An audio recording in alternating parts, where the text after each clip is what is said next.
This is how we plot a running fixed position. Assuming the course is 80 degrees and the speed is 8 knots or 8 nautical miles per hour, we take a bearing of 45 degrees on Alpha Rock at 0900. Now convert the compass bearings to true bearings and we plot it on the chart.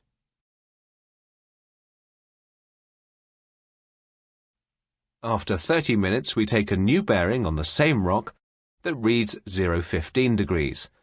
Now convert the compass bearings to true bearings and plot it on the chart along with the new time, 0930. Knowing the speed, the next step is to determine the distance that the vessel sailed from 0900 to 0930.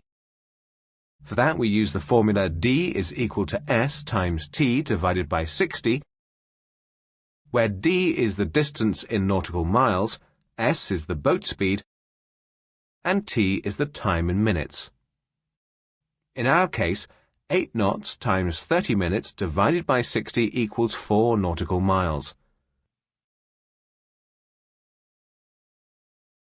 Using the dividers, we span a distance of 4 miles on the latitude scale, which is closest to the course line and which runs along the sides of the chart.